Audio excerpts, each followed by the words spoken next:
Muy buenos días, buenas tardes, buenas noches, dependiendo de la hora a la que escuchen este audio. Nuevamente les habla Diana Valencia desde Exeter, en el Reino Unido.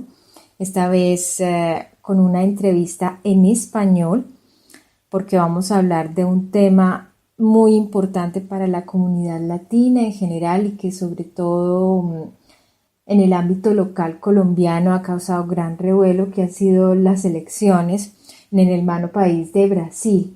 Y para ello nos acompaña un especialista, él es ecónomo del London School of Economics, que hace poco publicó un artículo sumamente interesante en los blogs del London School, justamente, que se llama Populismo en México y Brasil, por qué los votantes se están desplazando en direcciones opuestas, donde hace un análisis bastante aterrizado de lo que fueron estas elecciones.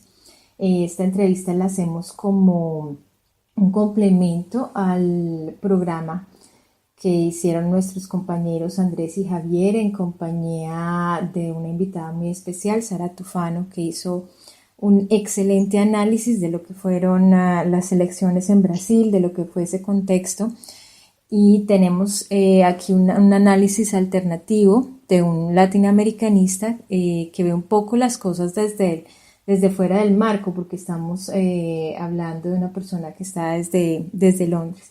Sin más introducción y pues dando las gracias a los chicos de Post La Verdad, a Andrés, a Javier, a nuestro diseñador mundialista, David Ospina, a quien agradecemos el bonito logo de Post La Verdad, así como su colaboración con los flyers cuando hemos hecho los especiales sobre historia, que han sido bastante llamativos, a nuestro músico de cabecera, don Edgar Arroyo, quien hace poco renovó también el jingle de Post La Verdad. Y bueno, sin más preámbulos, voy a permitir que sea el mismo Rodrigo quien haga una introducción muy breve sobre sí mismo y nos hable un poco del por qué ha decidido un poco apartarse. Creo que tú analices más el tema de México, de Chile, hablar un poco de Brasil también en comparación con México. Hola Diana, muchas gracias por invitarme al podcast. Pues yo trabajé 7 años para el Economist Intelligence Unit, que es la rama de consultoría de la revista The Economist. Principalmente me enfoqué a México, yo soy mexicano, y cubrí varios otros países, incluyendo Venezuela, Chile, Perú en ciertos momentos. México ha sido, creo que el único país que cubrí casi durante todo ese trayecto. Entonces estoy bastante familiarizado con el contexto político actual de cómo llegó López Obrador al poder. Y bueno, Brasil, aunque no es un país donde tengo tanta experiencia, sí tengo un poco de experiencia en ciertos factores que yo creo que a la hora de que analizamos por qué llegó alguien como Bolsonaro y por qué llegó alguien como AMLO en México, pues es muy fácil llegar a una conclusión bastante obvia, que es, bueno, México ha sido gobernado por la derecha. Cuando se genera suficiente sentimiento antiestablecimiento, pues llega a la izquierda. Y Brasil, aunque la derecha regresó después del impeachment de Dilma, pues el establecimiento más bien había sido el PT, ¿no? Que llevaba 3 gobiernos consecutivos.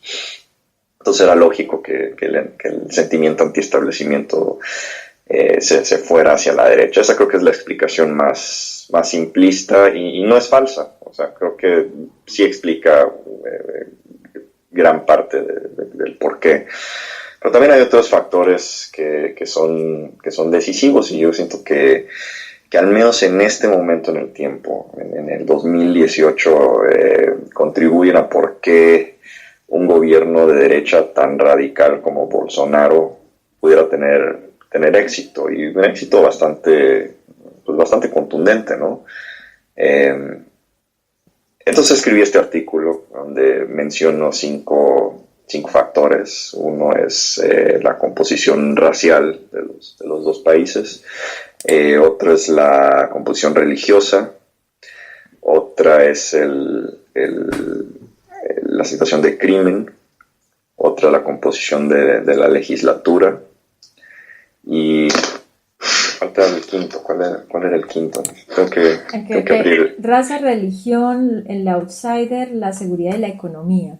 Y bueno, sí, la economía, que yo creo que también la economía es de los 5 es la que también más se ha hablado, ¿no? O sea, Brasil ahorita se encuentra en una situación económica bastante precaria. Entonces, no sé si quieras que un poco que explique estos puntos uno por uno y por qué creo yo que son importantes. Sí, para allá iba. Pues quisiera antes como hacer un comentario sobre lo que dijiste y lo tenía entre mis anotaciones, porque el director del Centro de Estudios Latinoamericanos de Exeter, la universidad donde yo hago el doctorado, justamente habla siempre del péndulo latinoamericano. Él decía, va a ganar Bolsonaro por el efecto péndulo. Él se enfoca mucho en el cono sur, claro, entonces que rota entre extremos, izquierda, derecha todo el tiempo. Pero tú has mencionado que México también tiene el efecto péndulo. Sin embargo, países como Colombia no lo tienen, lo cual es bastante curioso. Creo que se debe un poco al fenómeno de las FARC. Pero ya para ir a tu artículo y antes de ir a estos 5 puntos que me parecen bastante claves, algo que me llama mucho la atención es el título, porque utilizas la palabra populismo, que ha sido una palabra también bastante debatida y con una connotación un poco negativa, al menos en Colombia, y no sé si tú lo veas de la misma forma. Cuando se habla de populismo de derecha tanto como de izquierda, tiene sí, un aire de no aceptación. No sé si estás de Ajá. acuerdo o si quizá nosotros estemos un poco equivocados y estigmatizando además la palabra. No, creo que tienes razón en ese sentido. Es una palabra que pues en Latinoamérica tiene gran historial y este historial no es muy positivo en muchos casos. Creo que el hecho de que alguien sea populista en sí no lo hace inmediatamente un villano. Creo que es algo que la derecha frecuentemente, un argumento que recurren muy frecuentemente. No es necesariamente el caso, o sea, ha habido populistas buenos. Yo daría el ejemplo en México de, por ejemplo, Lázaro Cárdenas en los años 30. Muchas veces cuando tienes un sistema con instituciones, pues, que van en contra de los intereses de la nación y no hay manera de salir de un cierto estancamiento político, pues el populismo puede ser la única herramienta de salir de ese hoyo. Lo malo también es de que el populismo en Latinoamérica se une a otro fenómeno muy común en la región, que es el caudillismo. Entonces, si el populista se vuelve un caudillo, busca perpetrarse en el poder, pues entonces los beneficios iniciales se pueden desaparecer. Y creo que el ejemplo de los gobiernos izquierdistas en la región es muy claro. O sea, algunos claramente han sido un desastre, como Venezuela y más recientemente Nicaragua. O sea, gobiernos que se empezaron a autorreelegir, y si bien prometieron cambios que sí cumplieron al principio, pero el resultado final claramente no fue en contra del mismo pueblo que supuestamente defienden. Y en otros países donde los resultados han sido un poco mejores, o sea, Bolivia, por ejemplo, pues no va mal. Creo que preocupa un poco que alguien como Evo Morales se siga reeligiendo. En muchos de estos países también se atacaba a la prensa libre. Pero bueno, el país no ha descendido a un caos tipo Venezuela y económicamente pues están creciendo. Y bueno, tenemos también populismo de derecha. Los casos de Fujimori, de Menem, Collor de Mello en Brasil, también, que buscaron romper ciertos esquemas prevalentes. Lo lograron justo gracias a ese populismo y bueno, el éxito final es debatible o no. Entonces yo creo que más bien cuando hablamos de populismo hay que quitarle una connotación inherentemente negativa, pero sí es un término preocupante porque muestra que las instituciones en Latinoamérica pues no están funcionando como deberían. Idealmente no deberíamos de requerir de populistas. El sistema democrático debería de velar por los intereses de todos. Bueno, quiero profundizar, pero muy rápidamente en dos cositas que mencionas. Uno, ¿cuándo el populista se vuelve caudillo? Cuando desea perpetuarse en el poder, es decir, un candidato no lo podemos llamar caudillo, sino que está en un estado populista, digamos, la larvita del caudillo. Pues el populista es un... justamente esto se está discutiendo con un amigo, porque también en inglés, bueno, el término caudillista no existe, pero se usa mucho la palabra del demagogue. Entonces, ¿cuál es la diferencia entre un populista y un demagogo? Y bueno, creo, el populismo es la política y el demagogo es la retórica. Puedes tener alguien que, por ejemplo, en Estados Unidos, un buen ejemplo es Steve Bannon. Steve Bannon es un populista, más no es un demagogo. Trump es un demagogo que después se volvió populista. Y en Latinoamérica creo que sí esa distinción casi nunca existe. Generalmente el populista utiliza esa retórica y le sirve muy bien a la hora de la campaña. Hay que recordar que la mayoría de los países latinos, pues el votante promedio no tiene gran educación, está en una situación económica relativamente, pues, tal vez no necesariamente precaria, pero no muy buena. Entonces sí le gusta escuchar este tipo de retórica. Y hay otra pregunta que tenía lista para más adelante, pero ya que mencionas el caso de Venezuela, la voy a hacer. En este año hubo varias elecciones en América Latina, de hecho una de las primeras fue en Colombia. Y, y Venezuela fue casi que un arma argumental dentro de la campaña, donde se hablaba de si gana tal candidato nos vamos a volver como Venezuela, para no volvernos como Venezuela debemos votar por fulanito. Y hemos visto que esa estrategia, que de pronto ese juego sucio se ha replicado en México y en Brasil. Uh-huh. Podríamos decir casi que Colombia fue un laboratorio de estrategias en cuanto a utilizar a Venezuela exactamente como eso, como un espejo de lo negativo para sembrar miedo en los votantes. Pues México, yo creo que desde mucho antes, o sea, México desde la primera vez que se lanzó López Obrador en el 2006, la acusación de los partidos de derecha siempre fue, es un chavista, nos vamos a volver Venezuela, etcétera. Digo, en ese momento Venezuela no estaba tan mal como ahora, pero de ese lenguaje se ha utilizado, es el arma más fácil que tiene la derecha contra un candidato populista de izquierda, o aunque no sea populista.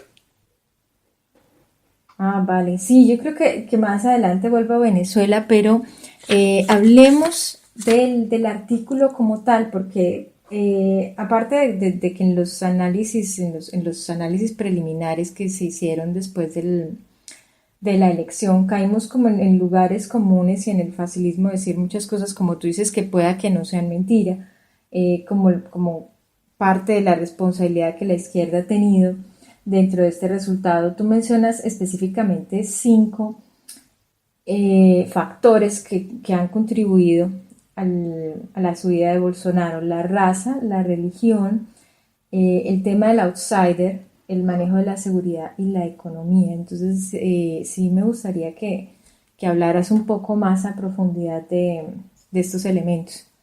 Uh-huh. Sí, bueno, el asunto de raza, pues digo, la retórica de Bolsonaro fue bastante hostil contra minorías, mulats y negros, y bueno, ya ni hablar de gays, LGTB, etcétera. Hay que recordar que en Brasil hay sentimientos de supremacía blanca bastante fuertes.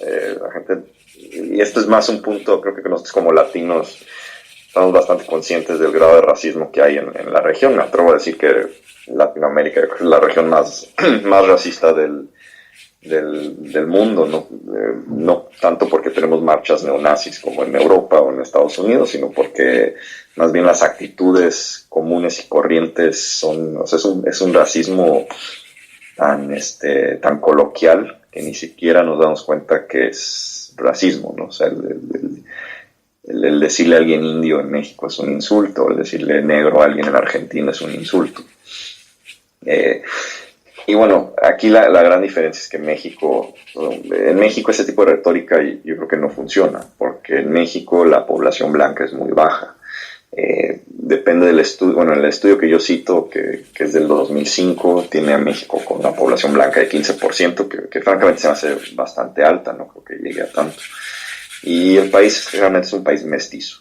La mayoría de la gente en México no varía de ese, o sea, varía el grado de mestizaje, pero prácticamente casi toda la población tiene algo de sangre indígena en cierto grado, y las demás poblaciones son minoritarias. Entonces no se puede tener un discurso pues medio supremacista blanco, porque ahí estás enajenando a casi toda la población. En Brasil sí, porque en Brasil tienes una población casi dividida entre blancos y mulatos y una minoría negro. Un ejemplo que yo cité, bueno, y esto lo sé porque desde hace mucho tiempo me ha fascinado este tema, y por ejemplo esta página que cito en el artículo, Stormfront, que es una página de supremacistas blancos, tal vez la más vieja que hay en el internet, ha existido desde la década pasada, y me sorprende que Brasil, cuando yo escribí este artículo, Brasil era el quinto país con más visitas a ese sitio. Posteriormente, cuando se editó, se cambió a cuarta. Y después de que se publicó, volví a checar, esto es en alexa.com, ¿no?, que te dice el ranking de los sitios de internet. Cuando se publicó había llegado a tercero. O sea. Wow. Y entonces, en cuestión de 3 días, alrededor de la elección, Brasil brincó del quinto al tercer lugar en Stormfront. Ahorita estoy checando y efectivamente siguen en tercero, solo debajo de Estados Unidos y Francia, en visitas a Stormfront. Y pues bueno, eso dice mucho de qué tan aceptable está este discurso dentro de la población blanca en Brasil. Y digo, esto es algo que en México no creo que cambie en el futuro muy lejano. Y sí, bueno, seguimos con religión. Desde hace tiempo, no solo en Latinoamérica, pero generalmente donde hay una fuerte presencia de evangélicos, hay una preferencia para políticas sociales bastante radicales. Esto lo vemos en Estados Unidos. Los evangélicos apoyaron a Trump con todo y sus comentarios misóginos y su historial. Apoyaron a Trump.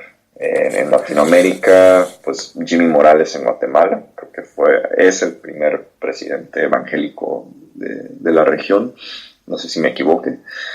Y en Costa Rica, que es un país donde yo viví, donde también sigo bastante, casi gana un evangélico a principios de año. Fabricio Alvarado ganó la primera vuelta, perdió en la segunda, pero también es cantante evangélico, lo pueden buscar en YouTube y ahí encuentran sus canciones.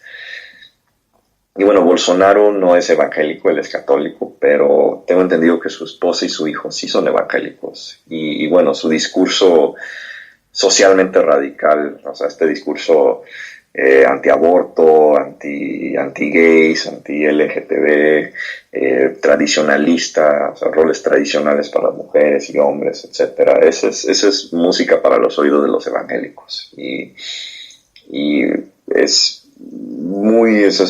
donde hay grandes poblaciones evangélicas en Latinoamérica, es más probable que ese tipo de candidatos tengan éxito. Y bueno, Brasil, estos datos vienen también hay muchos sitios donde los datos varían un poco, pero estos son de un sitio evangélico mismo, que pone a Brasil con 26.3% de población evangélica, que es más o menos lo que he visto en otros estudios, más o menos una quinta parte, una cuarta parte. México, en cambio, es muy baja, es de las más bajas en Latinoamérica. La iglesia evangélica no ha logrado despegar mucho, tienen menos del 10%, y eso también contribuye que hay un ambiente un poquito más socialmente liberal, o más bien que este tipo de discurso tal vez espante a la gente si lo dice un político a nivel nacional. Ojo que esto no creo que, o sea, irrespectivamente de que haya una población pequeña de evangélicos en México, esto no es decir que este tipo de actitudes no puedan ser importantes en un futuro. O sea, las actitudes socialmente regresivas son enormes y las puedes ver en internet. Yo veo en Facebook, por ejemplo, cuando hay un artículo sobre, por ejemplo, la caravana migrante, hay cualquier cantidad de comentarios racistas hacia los migrantes, sino que racialmente son casi idénticos que cualquier mexicano, ¿no? Cuando hay un artículo sobre las políticas sociales de Bolsonaro, ves comentarios de ay, ¿por qué no deberíamos de tener un Bolsonaro aquí, para que ya no haya gays y trans y demás? Y es gente repitiéndose, o sea, no es solo un loco comentando, más bien es la mayoría de la gente que está comentando en esos artículos que tienen esas perspectivas, y es muy preocupante, muy, muy preocupante. Sí, de hecho, me adelanto un poco Me brinco a lo del outsider. Perdóname que te Bueno. interrumpa, estaba en mute y estaba comentando. Te quería hacer un comentario, una pregunta que tenía para más adelante, pero que está muy en relación con lo que acabas de decir, y vuelve un poco al tema de Venezuela y al tema de la migración.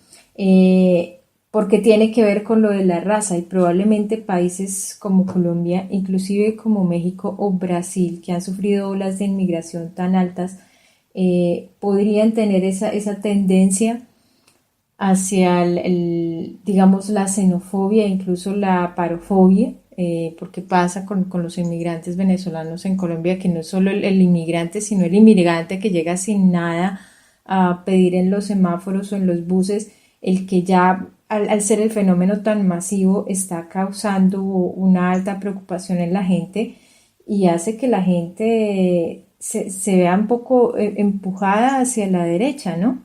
Uh-huh. Sí, es xenofobia, o sea, sacando el aspecto racista de la ecuación, sigue siendo xenofobia, ¿no? O sea, sigue siendo Sí. argumentos anecdóticos de que vi un centroamericano pidiendo dinero aquí, o hay una banda de criminales salvadoreños. Pues sí, digo, nadie está negando que no hay algún migrante centroamericano que no trabaje o que sea criminal, pero usar eso para tachar a todos, pues es el mismo argumento que usan los derechistas en Estados Unidos contra los mexicanos, ¿no? O sea, estamos usando, a mí lo que se me hace muy hipócrita en México es, teniendo una población emigrante tan alta, y es un país que ha sido, que resiente el racismo en Estados Unidos ante uno, tome una actitud absolutamente idéntica contra los centroamericanos. Sí, ¿no? Construir un muro y hacer que Haití lo pague, o algo Ajá. así. Y en cuanto a la religión, también quería preguntarte si es un fenómeno que se ve únicamente con los evangélicos, porque podría darse quizás también con los católicos en el momento en que la izquierda adopta ciertas ideas liberales clásicas y rechaza fuertemente la religión per se, porque el Estado debe ser laico. Entonces, en Colombia empezamos a ir un poco más allá, a llamarle país camandulero, o burlándose de las personas y de su religión. Y eso pienso que también puede hacer que la gente se desplace hacia la derecha. No sé qué opinas de eso. Sí, digo, yo creo que la diferencia de los evangélicos y los católicos es que los evangélicos es una comunidad que yo diría que ideológicamente es mucho más homogénea.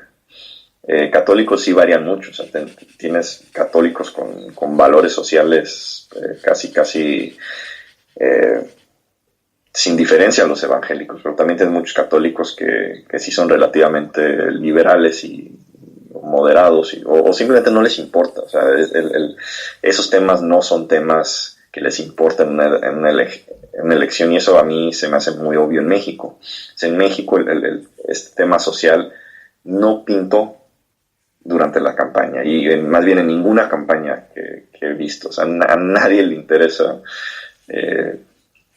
Y por otro lado, ningún candidato tampoco llega con una bandera de legalizar el matrimonio gay en todo el país. O sea, entonces eso también de cierta manera yo creo que ayuda a que la gente no se radicalice en contra de esas posiciones más progresistas, ¿no?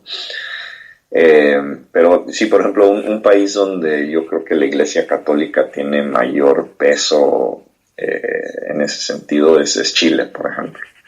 Que bueno, Chile también tiene una población evangélica alta, pero yo sí siento que en Chile sí la iglesia tiene un poco más influencia. Y bueno, en Costa Rica también. México en ese sentido creo que es un outlier en Latinoamérica, donde religión no tiene tanto peso en la política. Y los evangélicos son muy unidos, o sea, casi me atrevo a decir hasta indoctrinados.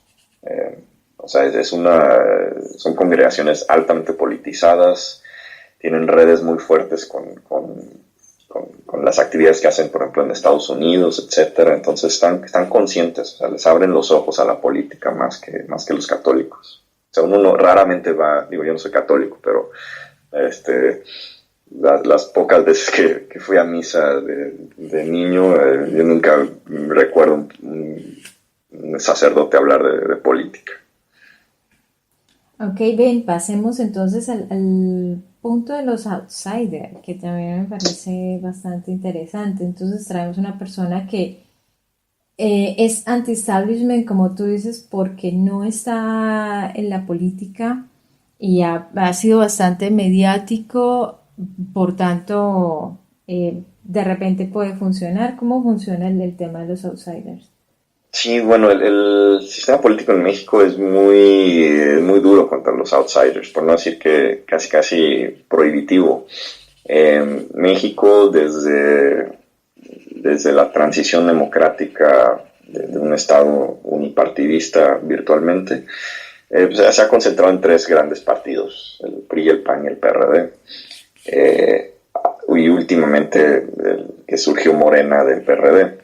Entonces volvieron cuatro, y bueno, ahorita el PRD prácticamente murió.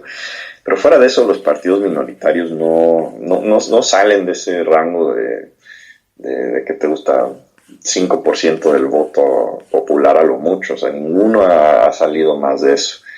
Morena es la excepción, es el único partido relativamente nuevo que ha llegado a tener una presencia nacional, y es meramente porque sacó la maquinaria del PRD, o sea, no surgió de la nada. ¿Por qué sucede esto? Muy buena pregunta. Yo siento que es precisamente porque tuvimos 70 años de sistema unipartidista, que no se logró crear un ecosistema político más variado, y también porque la misma legislación no permitía, por ejemplo, hasta hace poco que hubo una reforma electoral, o bueno, más bien una ley relativa a una reforma electoral, que se permitieron candidatos independientes. Antes de eso tenías que tener un partido, ahora ya no. Entonces, Brasil es totalmente lo contrario. Brasil, o sea, uno ve la Cámara de Diputados en Brasil, y estamos hablando de más de 20 partidos. La coalición gobernante también, estamos hablando de 11 partidos, y el partido dominante tiene a lo mucho más o menos 50, que es lo que tiene ahorita el MDB, y creo que 52 lo que va a tener el partido social liberal de Bolsonaro a partir del año que viene.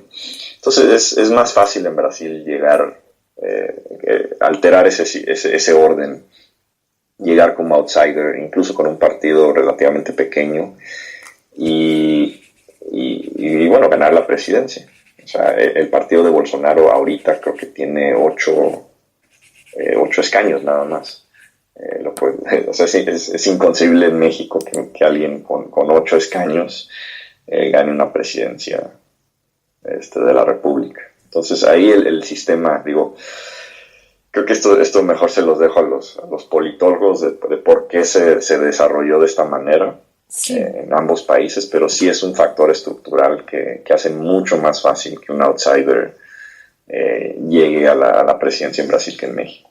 La crisis de los partidos. En los países donde entra en crisis el sistema bipartidista, claramente le es más fácil abrirse camino a un outsider. Pero además probablemente a la misma industria y al mercado le conviene poner a uno de los suyos, por decirlo así, en el poder. Sí, digo, en México, por ejemplo, bueno, conozco a México mucho más que Brasil en este sentido, pero por ejemplo las diferencias entre el PRI y el PAN eran casi nada. O sea, ideológicamente hablando, eran prácticamente lo mismo. Y el PRD, pues también no era un partido demasiado dispuesto a básicamente seguir las mañas de los otros partidos. Y bueno, se ve que Morena también va por lo mismo.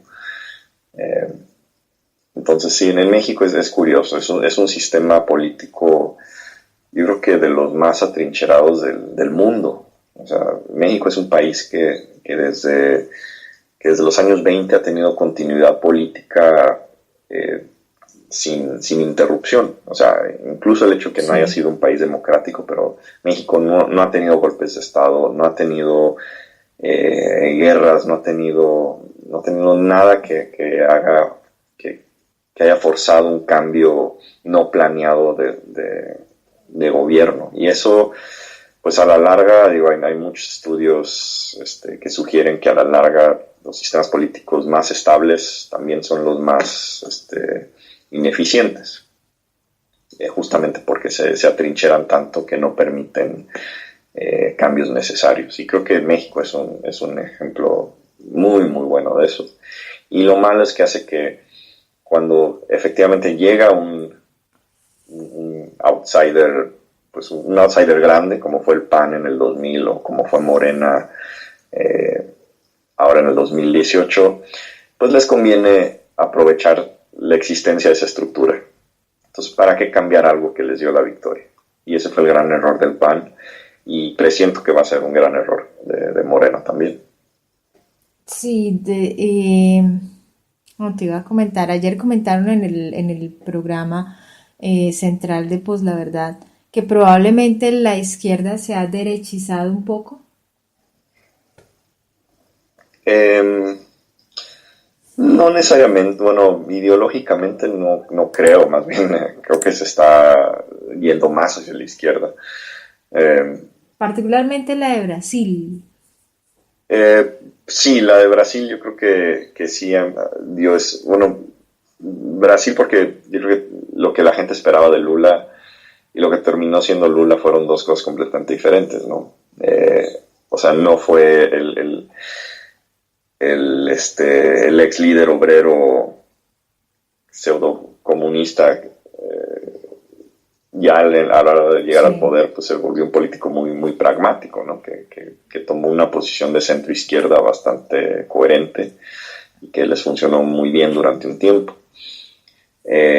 Habrá que ver, digo, otros países también que han tenido candidatos que pintaban como populistas y terminaron no siendo, como Ollantumal en Perú, por ejemplo. Sí.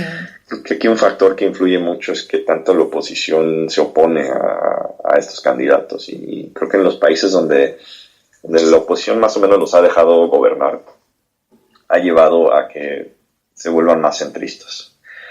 Y en los países donde la oposición ha tratado más de impedir que gobiernen, se han vuelto más radicales. Entonces, eso es algo que de cierta manera algo positivo en México, de que no creo que impidan mucho a López Obrador gobernar y eso ojalá haga que sus tendencias más radicales no florezcan. Eso sería buenísimo para Latinoamérica. Pero pasemos entonces a los dos factores que nos faltan, seguridad y economía. En qué forma la percepción de que la seguridad y la economía bajo Bolsonaro podría mejorar? Eh, influyó en la votación. Es más, por qué nos da la impresión de que este outsider, que no tiene nada que ver con la administración de política y de Estado, podría reforzar esos dos sectores de la nación, pues? Pues el caso del crimen o de la seguridad es interesante porque México ha tenido un spike en la criminalidad en los últimos años y aún así no fue el principal tema electoral, por decirlo así, este año. Y en Brasil, que no ha cambiado mucho la tasa de homicidios, por ejemplo, sí ha subido en los últimos años, más no notablemente. Pero es un país donde la criminalidad es más alta que en México. Es un país mucho más inseguro, siendo que México tiene una guerra contra los carteles y tal vez el crimen en México es más visible y pues más sangriento, ¿no? Sí. Pero en Brasil yo creo que el problema es que el crimen es más cercano a la gente, ¿no? O sea, son muertes en las calles de ciudades, en las favelas, etcétera, a diferencia de México, que mucho este crimen es entre los mismos criminales. Y eso yo creo que genera un grado de psicosis entre la población que hace que un populista que jura que va a matar a los criminales, como ha dicho Bolsonaro, que va a regresar la pena de muerte, etcétera, pues inmediatamente... O sea, para mí es una... Cuán irracional sea esto, hay que entender a la gente, ¿no? O sea, si tú vives en una ciudad o en un barrio que está totalmente capturada por la criminalidad, pues no te importa. O sea, si dice este cuate que va a acabar con los gays, pues eso no te importa, o sea, no, es lo de menos. Lo que te importa es que diga que él sí va a mandar a los criminales a la cárcel y votes por él. Y yo creo que, yo a la hora de hacer esta lista, lo puse en orden de lo que me vino a la mente a la hora de escribirlo. No quise hacer un ranking y de hecho explícitamente ahí escribí que no estaban en orden. Pero creo que a posteriori, si tuviera que votar por uno de estos, siendo el más importante, sería definitivamente el de seguridad, porque uno ve el grado de apoyo de Bolsonaro por ejemplo, entre mulatos y negros y entre mujeres, y le ganaba a Haddad. Entonces, si los mismos víctimas de este discurso racista, sexista, aún así apoyaban a Bolsonaro más que al otro, queda claro que había un factor mucho más fuerte que raza, ¿no? Y para mí es el de crimen y el de economía también. Y el de economía. Está relacionado, porque también estas son poblaciones que han sido afectadas por la crisis y es una crisis bastante severa. O sea, Brasil perdió más o menos el 8% de su PIB, del punto más alto antes de la crisis al punto más bajo, fueron 8% del PIB, y en términos per cápita es aún más, es como 10% del PIB per cápita. Entonces, para una persona normal, perder 10% de tu ingreso, pues sí es severo, ¿no? Especialmente si ya de por sí tenías un ingreso algo precario. Entonces hay tipos de crisis, hay crisis estructurales, ¿no? que Latinoamérica pues ha tenido tantas durante su historia, pues crisis donde colapsa el sistema bancario, crisis de deuda, etcétera. La crisis brasileña es más bien una crisis muy tradicional, en el sentido de que no hay factores estructurales, pero ha sido muy larga y muy persistente y más severa que muchas otras crisis estructurales. Entonces, hay que entender por qué un presidente que está prometiendo un cambio, y bueno, es una crisis que la mayoría de la gente pues culpa al PT, porque empezó bajo el PT. Entonces, un candidato que promete un giro al modelo económico, pues también es algo que aprecian. Y ojo que Brasil es una curiosidad en Latinoamérica, porque el tamaño del Estado en Brasil es enorme. mucho más grande que en otros países. O sea, el grado, si medimos el Estado, el indicador favorito de nosotros los economistas es el tamaño de recaudación de impuestos, y en Brasil es como el 30%, más del 30%. México, por ejemplo, es 15-16%. La mayoría de los países latinos andan por ahí en 20%, más o menos. Es un grado de recaudación más cercano a un país de la OCDE, o sea, de un país avanzado.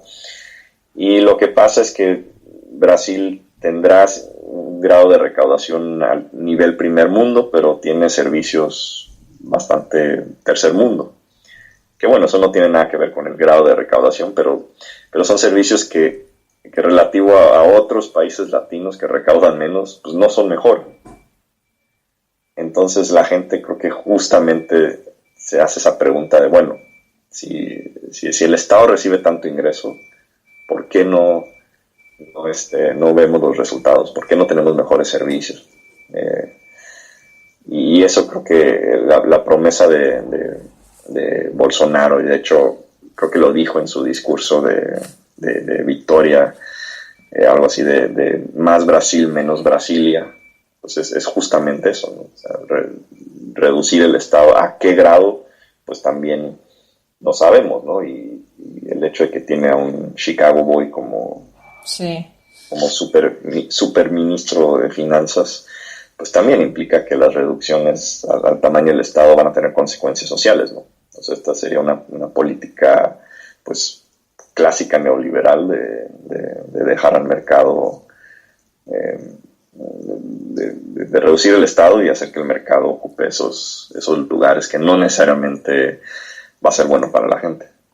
Sí, fíjate que con respecto a lo que decías de las mujeres y las personas de color que han manifestado su apoyo a Bolsonaro, pese a que él es abiertamente machista y racista, etcétera, es algo que en Colombia hemos visto y curiosamente uno de los muchachos, los millennials de ultraderecha más con mayor influencia en Twitter hace poco, a raíz de la victoria de Bolsonaro, trinó lo siguiente: la victoria de Bolsonaro es un mensaje claro para los políticos. No nos importa si eres homofóbico o retrógrada, lo importante es que no nos robes y dejes fluir la economía para que yo y mi familia vivamos bien. De nada sirve ser un político progre si vas a tener arruinado el país. Por supuesto, esto ha sido la comidilla de las redes en Colombia, porque este muchacho es, además de ser gay, afrocolombiano. Entonces, la magnitud de las palabras, en medio de la burla y del todo lo demás y del escándalo, me parece que dice mucho e ilustra muy bien lo que nos acabas de decir. Así están las cosas, la gente compra una promesa de seguridad, de una economía más estable, de una lucha contra la corrupción, y la gente obvia detalles que son muy importantes para el buen vivir, como son sus derechos a tener una sexualidad libre, como raza, a tener las mismas oportunidades que tienen los demás. Entonces, sí, es bastante diciente, bastante diciente. Ahora, algo que a mí, esto es meramente conjetura, no sé qué tan demostrable sea eso. Puede ser que también el discurso racista no afecte a la gente que supuestamente sería afectado por ellos, porque ellos no se identifican como víctimas de ese discurso. Y aquí hay que hacer una diferencia entre, o sea, cuando hablamos de gente de color en Brasil, pues que fundamentalmente esta gente de color es o negros o mulatos. Pero la población, o sea, negra africana es muy pequeña.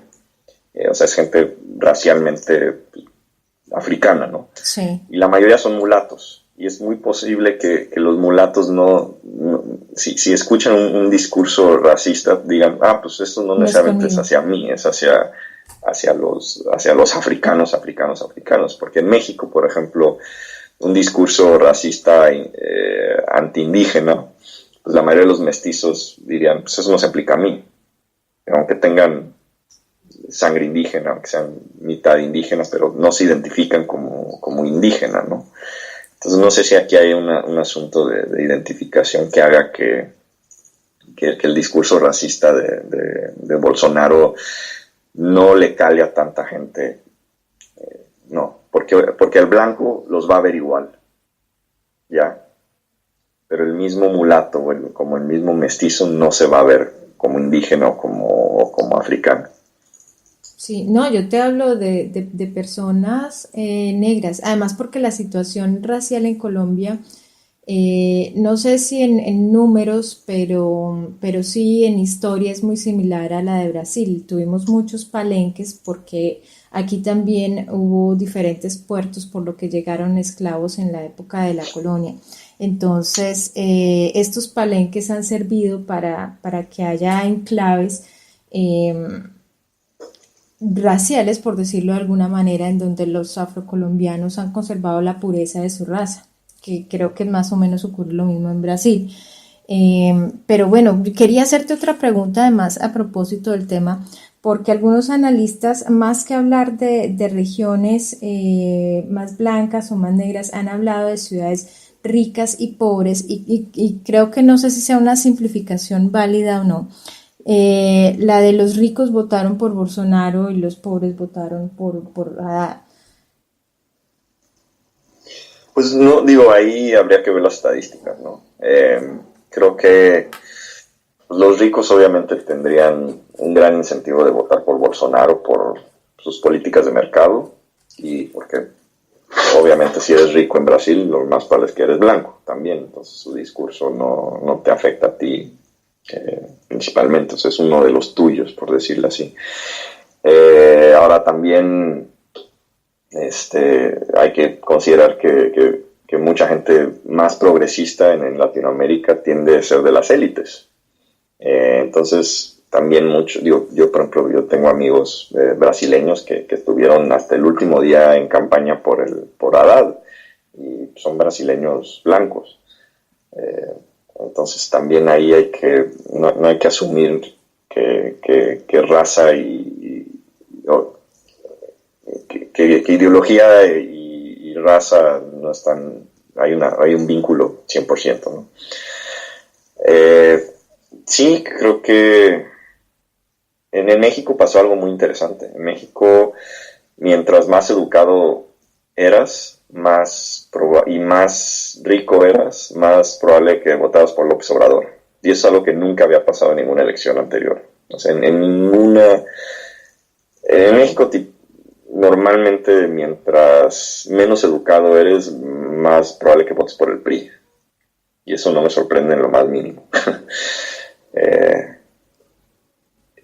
Pero que hay un apoyo tan fuerte a la izquierda, o esa tendencia tan creciente en lo que iban subiendo los niveles educativos, o sea, separando a la población de votantes entre primaria, secundaria, universidad y posgrado, o sea, veías que mientras más subías, más probabilidad de votar por López Obrador. Y de hecho, los universitarios que votaron por López Obrador creo que fueron como más del 60%. Qué bonito. Y digo, eso nunca había pasado, porque normalmente el PAN, que es el partido de derecha, es el que logra capturar el voto educado. Y en esta elección no. Y también el voto del más adinerado. Y curiosamente, AMLO también ganó ese voto. Sin embargo, tú dices en tu artículo que México no está tan a salvo de las tendencias de derecha. No, Al para nada. final, Yo creo que nada, ningún país del mundo estos días está a salvo. Y lo digo porque, no, esto creo que sería tema para un podcast entero, pero para mí, podrán debatirlo, yo siento que lo único que ha estado uniendo al populismo de derecha en Europa, tipo Brexit, con el populismo en Estados Unidos, tipo Trump, con Duterte en Filipinas, con Erdogan en Turquía y con Brasil, son los medios sociales. Creo que cuando uno usa el argumento de población nativa de clase obrera que se siente amenazado por migrantes en Europa, en Estados Unidos, pues eso no se aplica en Brasil, eso no se aplica en Filipinas, ¿no? Igual ha habido otros países donde ha surgido, por ejemplo, Alemania, o sea, el partido alternativo para Alemania que ha subido su voto enormemente, y estamos hablando de uno de los países más exitosos económicamente de la región. Entonces también este problema de economías estancadas no se aplica en todo. Entonces, ¿cómo es posible que en países como Alemania, donde les ha ido muy bien, también tienes este surgimiento de populismo de derecha? Y yo siento que el único factor que une a todos estos casos son los medios sociales. Yo comparto ese feeling. Sí, yo creo que creo que ese aspecto muchos comentaristas o politólogos no lo toman tan en serio porque no se pasan medio día en Twitter, ¿no? O no checando sus noticias en Facebook. Y nosotros, que sí lo hacemos, nos damos cuenta, o sea, nada más viendo los comentarios, nos damos cuenta el grado de